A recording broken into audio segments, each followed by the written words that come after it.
বাড়ি শুরু করব, তাই ইট আনতে গেলাম, এই রকম একটা থাম্বনেল দিয়ে আজকে টিনু সুন্দরী তার ভিডিও শুরু করেছে।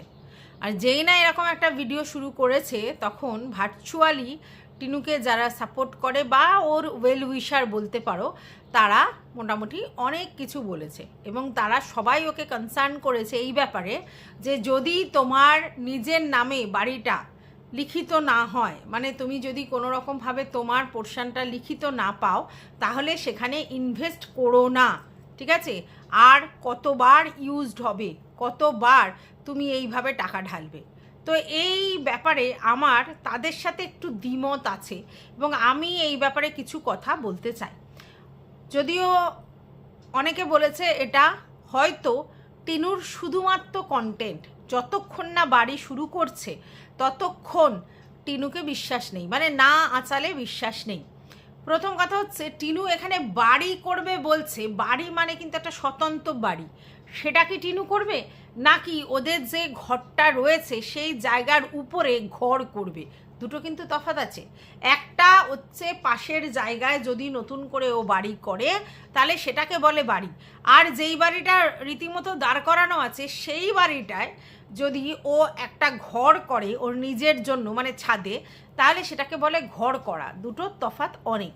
আচ্ছা, এইবার বহু লোক ওকে আগে বলেছিল যে তোমার বাড়ি, তোমার বাপের বাড়িটা প্লাস্টার করে উপরে ঘরটাকে সুন্দর করে সাজিয়ে তোমার মতো করে তুমি থাকো, ঠিক আছে? অনেকে ওকে বলেছিল। আচ্ছা, কালকের ও যে ভিডিওটা দিয়েছিল সেখানে দু একজন কমেন্ট করেছে যে তুমি দিল্লি কবে যাবে, কেন তুমি দিল্লি যাচ্ছ না, এরকম কমেন্টও এসছে। এবার আমার এখানে কিছু কথা বলার আছে, তো চলো, welcome back to my channel. আশা করছি তোমরা সবাই খুব ভালো আছো আর আমিও খুব ভালো আছি। নতুন একটা ভিডিওর সাথে আমি রুনার লাইফস্টাইল থেকে। প্রথম কথা হচ্ছে, দিল্লি টিনু কি করতে যাবে? যখন প্রথম দিল্লি টিনু গিয়েছিল ওর ঠাম্মির সাথে, আর সেখানে পরিষ্কার বোঝা যাচ্ছিল যে ওর বাড়িতে কোনো না কোনো কারণে একটা প্রবলেম ক্রিয়েট হয়েছিল, তার জন্য ওর ঠাম্মি ওকে দিল্লি শহরে নিয়ে গিয়েছিল।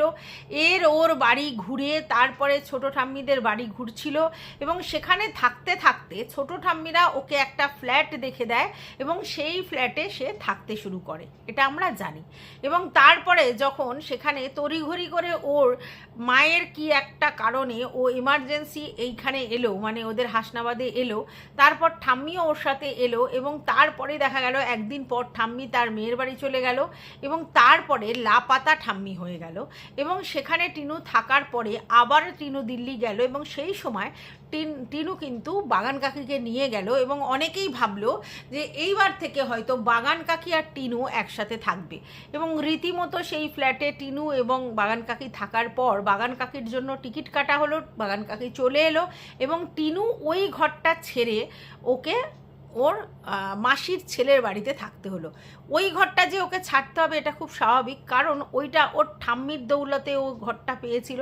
তো ঠাম্মি যখন সেখানে ওর সঙ্গে থাকলো না এবং ঠাম্মির সঙ্গে ছোট ঠাম্মির যেহেতু সম্পর্ক ছিল, তাহলে ওই ফ্ল্যাটটা ঠাম্মির মানে কথাতে যে ওরা দিয়েছিল তারা আর ফ্ল্যাটটা দিতে চাইলো না, তো স্বাভাবিকভাবেই ওকে ফ্ল্যাটটা ছাড়তে হলো এবং সবাই ভাবলো ওই ফ্ল্যাটটা ছেড়ে কিছুদিনের জন্য ও ওর দাদার বাড়িতে থাকবে, তারপরে হয়তো ওর নিজে আলাদা করে কোনো ফ্ল্যাট নিয়ে ভাড়া থাকবে। কিন্তু এটা তো সঠিক যে ওকে কি দেখে ফ্ল্যাট দেবে, ওর সাথে কে থাকলে ওকে ফ্ল্যাট দেবে, কেনই বা ফ্ল্যাট দেবে? না ও এমন কিছু কাজ করে যেটা প্রমাণ যে ও এখানে এইভাবে কাজ করে, আর একা মেয়েকে ওইভাবে ফ্ল্যাট দেয় কি না দিল্লি শহরেও, সেটা নিয়েও যথেষ্ট সন্দেহ আছে। তো দেখা গেল কি বেশ কিছুদিন ও ওর দাদার বাড়িতে থাকার পর, ওখানে মালপত্র আনার পর, ওখান থেকে ও আবার পুনরায় ওর বাপের বাড়ি চলে এলো এবং এই বাপের বাড়ি থাকতে থাকতে অনেকেই ওকে জিজ্ঞাসা করেছে দিল্লি কবে যাবে, দিল্লি কবে যাবে, এবং ও কিন্তু ওখানে বলেছে যে যখন আমি দিল্লি যাব, হ্যাঁ, তার মানে সবাই ধরে নিয়েছে যে ও আবার দিল্লি ফেরত যাবে। কিন্তু দিল্লি ও কোথায় ফেরত যাবে, কার সঙ্গে থাকবে? ওই দাদার বাড়িতে ওইটুকুনি জায়গার মধ্যে ও কতদিন ওইভাবে থাকবে, কেনই বা থাকবে? তো তারপরে যেটা দেখা গেল যে এখন আর ও দিল্লির কথা উচ্চবাচ্য করছে না। যদিও বলেছিল দিল্লি যাবে, ওই বাচ্চাটির জন্য খেলনা কিনেছিল, হ্যানা ত্যানা অমুক তমুক, তারপরে দেখা যাচ্ছে সেখানে দিল্লির কথা আর ও তুলছে না। এখন এর মধ্যে ও একদিন ওর মা এবং ওর দাদার সঙ্গে বেরোলো এবং বলল একটা ভালো খবর তোমাদের দেওয়ার আছে, বাট এখন না, পরে দেব কাজটা সম্পূর্ণ হলে। তো তারপরে দেখলে যে তেমন কিছুই হলো না। এখন আবার দেখা যাচ্ছে যে ও ইটের ভাটায় ইট দেখতে গেছিলো, ঠিক আছে, এবং ইট নেবে বাড়ি করবে বলে। আচ্ছা, এইবার সবার প্রশ্ন উঠছে যে বাড়িটা তুমি কোথায় করবে? তোমার তো জায়গা কেনা নেই, তাহলে কি তুমি জায়গা কিনেছো? জায়গা কিনে আলাদা বাড়ি করছো? সেটা তো একটা কোনো রকম কিছু ও বলেনি, তাহলে লোকে জানে না, কিউরিসিটি রয়েছে লোকের। আচ্ছা, এইবার এই যে জায়গাটার থাকার কথা বলা হচ্ছে যে এই বাড়িতে তুমি ইনভেস্ট করো না যদি না তোমার নামে লিখে দেয়। প্রথম কথা হচ্ছে বাড়িটা কার নামে? বাড়িটা কিন্তু আমি যতদূর শুনেছি ওর ঠাম্মি এবং ওর বাবার নামে, মানে কিছুটা পোর্শন ওর ঠাম্মির নামে, কিছুটা পোর্শন ওর বাবার নামে। তাহলে এই মুহূর্তে ঠাম্মি লাপাতা লেডিস আর ওর বাবাও কিন্তু লাপাতা, তাহলে ওকে কে লিখে দেবে বাড়িটা? প্রথম। দ্বিতীয় কথা, যদি না লিখে দেয় তাহলে ঠাম্মির যে পোর্শনটা, সেই পোর্শনটায় কিন্তু ঠাম্মির 2 মেয়ে এবং ছেলে 3 জনের সমান অধিকার পাবে ঠাম্মির অবর্তমানে। আর বাবার যে পোর্শনটা সেটাতেও ভাগ পাবে কিন্তু বাবার অবর্তমানে ওর মা, ওর দাদারও। তাহলে ওই বাড়িটায় কিন্তু ওর অধিকার আছে, ওই বাড়িটায় ওর অধিকার আছে। তাই ওখানে যদি ও ঘর করে তাহলে সেই ঘরটা ওর থেকে কেউ কেড়ে নিতে পারবে না, তাই না? কারণ ওর ওখানে অধিকার আছে। এইবার অনেকেই বলছে ওকে তো ত্যায্য কন্যা করে দিয়েছিল, তাহলে ওর অধিকার কোত্থেকে হবে? আমি অনেক দিন আগে এই কথাটা নিয়ে একটা ভিডিও করেছিলাম এবং সেখানে আমি বলেছিলাম এই যে ত্যায্য কন্যার যে রুলসটা সেটাই বহুদিন আগে উঠে গেছে। তাই ত্যায্য কন্যা বা ত্যায্য পুত্র এই জিনিসটা নেই। তাহলে এইখানে ত্যায্য কন্যা ত্যায্য পুত্র করার কোনো প্রশ্নই নেই, ঠিক আছে? এবার তোমরা বলতে পারো তাহলে কি করেছিল? তাহলে যেটা করেছিল সেটা হচ্ছে, যেহেতু শুনেছিলাম যে আমাদের টিনুর বাবা সরকারি চাকরি করেন, তো সেক্ষেত্রে সরকারি চাকরির অনেক কিন্তু রুলস অ্যান্ড রেগুলেশন আছে এবং অনেক কিছু ব্যাপার আছে। তো সেইখানে যখন ওই ফকলুচন্দের সঙ্গে তোমার হচ্ছে আমাদের টিনুর একটা ইল্লিগাল ব্যাপার স্যাপার ঘটেছিল, তখন সেই ব্যাপারে মানে যাতে কোনোভাবে টিনুর বাবা না জড়িয়ে পড়ে, তাই জন্য সে একটা লিগালি একটা দরখাস্ত করেছিল যে এই ব্যাপারটাতে উনি নেই এবং ওনার সাথে টিনুর কোনো রকম যোগাযোগ নেই। এটা এই জন্যে করেছিল যাতে কিনা কোনো সময় কোনো বিপদ হলে, এখানে একটা ইল্লিগাল কাজ করেছে, সেখানে তো কোনো সরকারি চাকরির লোক থাকলে সেই ইল্লিগাল ব্যাপারে জড়িয়ে পড়বে, তার জন্য উনি নিজেকে সেভ করবার জন্য এরকম একটা জিনিস লিখেছিল, যেটা আমি শুনেছি। তো এইটা যেটা বলা হচ্ছে যে ও ত্যায্য কন্যা, ও সম্পত্তির ভাগ পাবে না, এগুলো সব ভুল ভুল ভুল, ঠিক আছে? কিন্তু তারপরেও আমি বলবো যে এই রকম জায়গায় ইনভেস্ট করা টিনার জন্য ভুল কাজ। যদি বলো কেন? কারণ দেখো, আমরা যে কোনো জিনিসে যে বাড়ি ঘর দোর ফ্ল্যাট করি কিসের জন্য? আমাদের ভবিষ্যতের জন্য। তো সেই ভবিষ্যৎটা কি? আমি আমার হচ্ছে হাজব্যান্ড যদি থাকে হাজব্যান্ড বা আমার সন্তান, তাদের ভবিষ্যতের জন্য। তো সেক্ষেত্রে এখন টিনুর হাজব্যান্ডের ব্যাপারটা তোমরা সবাই জানো। তো টিনুর ভবিষ্যৎ বলতে কে? ওর বাচ্চা, ঠিক আছে? তোর বাচ্চা তো সব কিছু ত্যাগই করে দিয়েছে, কিন্তু ওর বাচ্চার জন্য ও কিছু করে যেতেই পারে, সেটা তো কোনো অসুবিধার কিছু নেই। তো এইখানে বাড়ি করলে ওর বাচ্চা এখানে কতটা অংশীদার হবে বা কতটা সে পরে পাবে সেটা নিয়ে সন্দেহ আছে। হ্যাঁ, তো মানে আইনত তো পাবে, কিন্তু দখলদারি কতটা করতে পারবে সেটা নিয়ে সন্দেহ আছে। কারণ ওর যেখানে নিজস্ব বাড়িঘরদোর আছে, সে কি টিনুর এই জায়গায় এসে দখলদারি করবে? তা তো নয়, তা করতে পারবে না। সেই জন্য এইটার জন্য সেটা ঠিকঠাক ইনভেস্ট হচ্ছে না। তাতে কি হতো যে টিনু যদি একটা ফ্ল্যাট বা বাড়িতে নিজে ইনভেস্ট করতো, তাহলে সেক্ষেত্রে তার ওয়ারিশান সূত্রে প্রাপ্য তার সন্তান সেটা পেয়ে যেত। তাহলে কি ওই বাড়িটা করলে ও ওর পরের পরের জেনারেশন মানে ওর সন্তানকে কিছু দিয়ে যেতে পারতো, এটা হতো। কিন্তু টিনুতে এত কিছু ভাবনা চিন্তা করার জায়গাতে নেই। টিনু অত প্ল্যান করে চলবার লোকজন নয়। টিনুর এখন দরকার পড়েছে একটা ঘরের, এবং অনেকেই বলেছে ওর উপরের ঘরটা প্লাস্টার করতে, সুন্দর করে সাজাতে। তো সেক্ষেত্রে হয়তো টিনু ভেবেছে যে পাশে আর একটা ঘর করে সেই ঘরটাতে ও থাকবে, আর উপরের ওই ঘরটা প্লাস্টার করলে ওর মা থাকবে, এরকম কিছু একটা ভাবছে। তো সেই ক্ষেত্রে ও শুধু নিজের ইনিশিয়াল থাকার ব্যবস্থা করবার জন্য করছে। এখানে ওখানে বাড়ি ভাড়া দিয়ে সেই টাকা নষ্ট না করে সেই টাকায় যদি ও একটা বাড়িতে ইনভেস্ট করে আর সংসারে একসঙ্গে থাকলে খরচাটা অনেক কমে যায়, তাহলে ঠিক আছে এখানেই থেকে যাবে, এরকম একটা ব্যাপার। আর টিনু মানে ফিজিক্যালি অত কাজকর্ম করতে চায় না, তো এই বাড়িতে থাকলে ওকে সবটা একা করতে হবে এরকম ব্যাপার নেই। আর হই হই করে জীবনটাও কাটানো যাবে। একা মানে বোকা। তো যদি দিল্লি বা অন্য কোনো জায়গায় ও একা থাকে, মানে একা বোকা, একার জন্য রান্না, একার জন্য সমস্ত কিছু, সেটা খুবই টেরিফিক ওর জন্যে, সম্ভব নয়। আর একা একা মানে ও কী করবে, মানে ব্লগিংয়ের মধ্যে কি করবে, এটা একটা ব্যাপার। তো সেক্ষেত্রে যদি এই বাড়ির আশেপাশে থাকে, তাহলে বাড়ির আশেপাশের লোকজন, দাদা বৌদি মা, এদেরকে দেখি ওর ব্লগ চলে যাবে, এটা। আর দ্বিতীয় কথা, এখানে থাকলে ওকে রেগুলার বেসিস রান্না করতে হবে না। রেগুলার বেসিস যে রান্না সেটা করতে হবে না, যখন ইচ্ছা হবে করবে, যখন ইচ্ছা হবে না করবে না। সব থেকে বড় কথা, ও এই টোটো কোম্পানি করতে পারবে, ওর দাদা বৌদির সাথে টোটো করতে পারবে।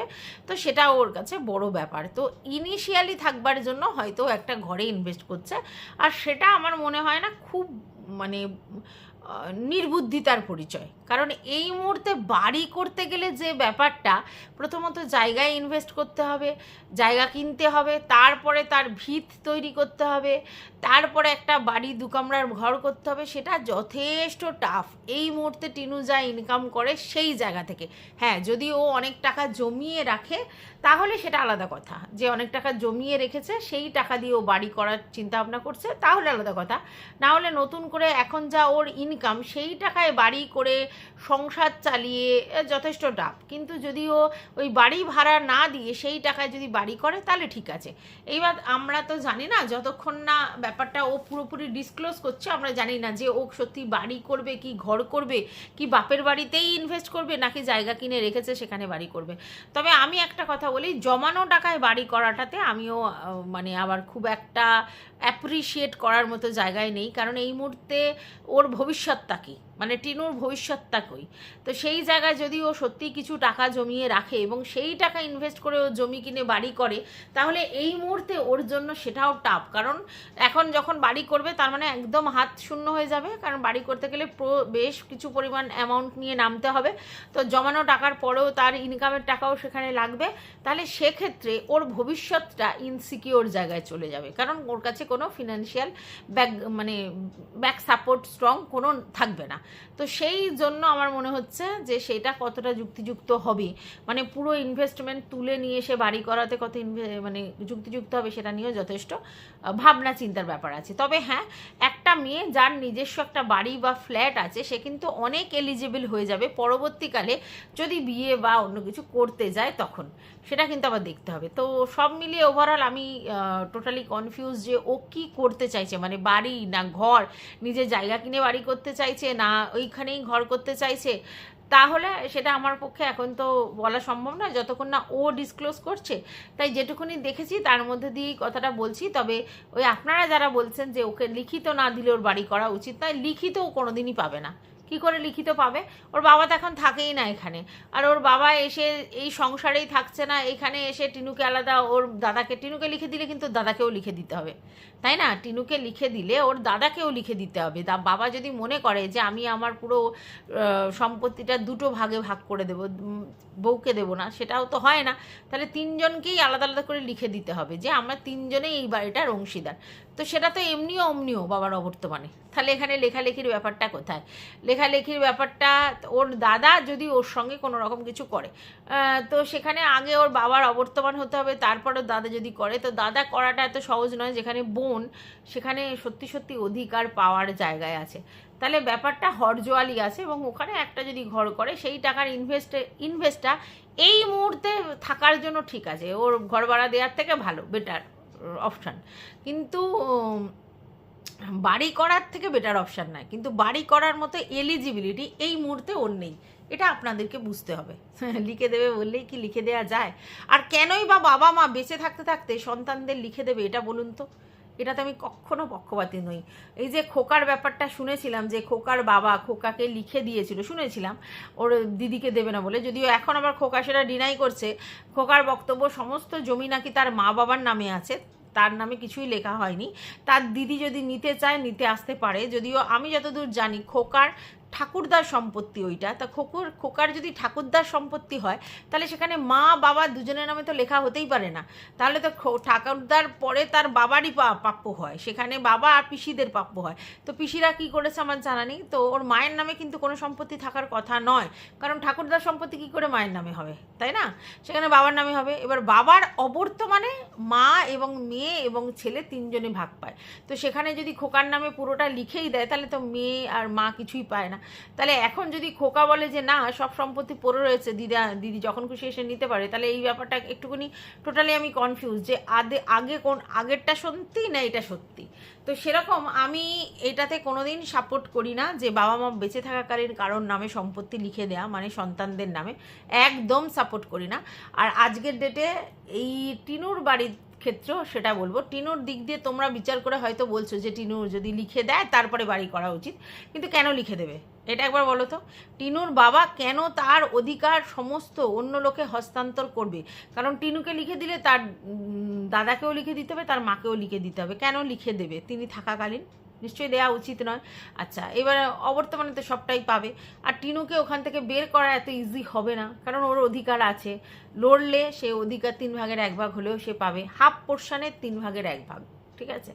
তাহলে এই যে কথাটা আপনারা বলছেন যে লিখে দিলে ইনভেস্ট, এই ব্যাপারটাতে আমি আপনাদের সঙ্গে সহমত নয়। কারণ লিখে কে কাকে দেবে, আর কেনই বা লিখে দেবে? আর লিখে না দিলে যদি এখানে ইনভেস্ট করে টিনু, মানে ঘর করবার জন্য, তাহলে এটা ধরে নিতে হবে যে সে বাড়ি ভাড়ার যে টাকাটা দিচ্ছিল সেই টাকাটা আলাদা করে নিয়ে সেই টাকাটাকে থেকে এই বাড়ি থাকবে, যাতে ভাড়ি দিতে হয় না, বাড়ির মধ্যেই থাকা যায়। ঠিক আছে? এটা হতে পারে।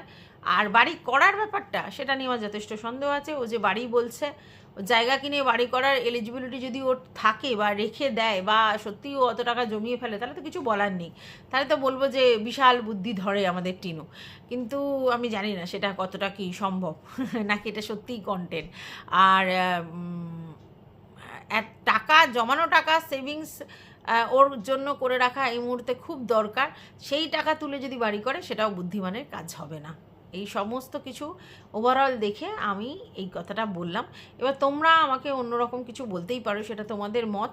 তবে অনেকে বলছে যে টিনু অন্য কারোর কথা শুনবে না, ওয়েল উইশারদের কথা শুনবে না, ও নিজের বুদ্ধিতে চলে না, ওর দাদা বৌদি মা এদের বুদ্ধিতে, অ্যাকচুয়ালি মায়ের বুদ্ধিতে চলে। এটা তো খুব বাস্তব বলো। আজকে ধরো তোমরা আমার ওয়েল উইশার, আমাকে অনেক বুদ্ধি দিলে, কিন্তু আমি রিয়েলি নিজের বাড়ির বুদ্ধিটাই তো নেব, নয় আমার বুদ্ধি, নয় আমার হাজব্যান্ডের, নয় সন্তানের, এদের বুদ্ধিই তো নেব। হতে পারে তারা আমাকে ভুল পথে চালিত করলো, তবুও আমি তো তাদেরটাই নেব, কারণ তারাই আমার কাছের লোক। আর ভার্চুয়াল জগতের লোকেরা যতই তার ওয়েল উইশার হোক, যতই তাকে ভালো বুদ্ধি দিক, আলটিমেটলি তারা ভিউয়ার্স, এই জায়গাতেই আটকে আছে, তার বেশি কিছু না। তো তাদের বুদ্ধিতে কেউ চলবে?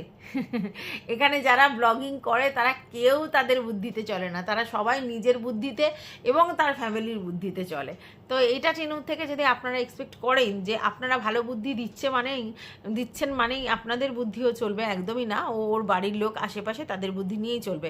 কন্ট্রোভার্সি ক্রিয়েটারদের কথা তো মোটেই শোনার প্রশ্ন নেই, কারণ কন্ট্রোভার্সি ক্রিয়েটারদের সম্বন্ধে ব্লগারদের একটা ভ্রান্ত ধারণা আছে, এবং তার মধ্যে টিনুও পড়ে। কারণ টিনু পরিষ্কার অনেকবার বলেছে যে আমাকে বেচে ওরা খায়, আমার কন্টেন্ট নিয়ে বেচে ওদের পেট চলে, ওরা পুজোর মার্কেটিং করে, ওদের মানে হাড়ি চড়ে, এরকম ধরনের বক্তব্য অনেক জায়গাতে রেখেছে। অর্থাৎ কন্ট্রোভার্সি ক্রিয়েটারের কথা শোনার কোনো প্রশ্নই আসে না টিনু বা টিনুর মতো ব্লগারদের। আর ভিউয়ার্সদের কথা ওরা এক কান দিয়ে শোনে, এক কান দিয়ে বের করে দেয়। টিনু কোনোদিনই ভিউয়ার্সদের সেই রকমভাবে পাত্তা দেয়নি, বা ভিউয়ার্সদের কথায় সেইভাবে খুব একটা কেয়ার কোনোদিনই করেনি। সেটা কিন্তু আমরা ওর কমেন্ট বক্সে কমেন্ট করে করে মাথা ঠুকে ঠুকে অনেকে গেছে, তারপরেও দেখেছি যে না, টিনু কোনো রেসপন্স করেনি। অতএব এইটা যারা এক্সপেক্ট করছেন যে ভিউয়ার্সদের কথা শুনে ও নিজেকে চেঞ্জ করবে, একদমই না। ও শুধুমাত্র ওর ফ্যামিলির লোকজন দ্বারা মোল্ড এবং ওদের দ্বারাই ও চালিত হয়, এটা বাস্তব। আর নিজের বুদ্ধি ও মনে করে যে আমি বেশি বুঝি, ঠিক আছে, তাহলে তো সেখানে যে বোঝে যে আমি সব বুঝি, বেশি বুঝি, তাকে তার কিছু বলার নেই। তো এইটুকুই ছিল এই ভিডিওটা। নেক্সট একটা ভিডিও নিয়ে অবশ্যই আসছি, ততক্ষণের জন্য টাটা। আবার যদি বলে রাখলাম যে কিছু বলার থাকে, কমেন্ট বক্স আছে। টাটা।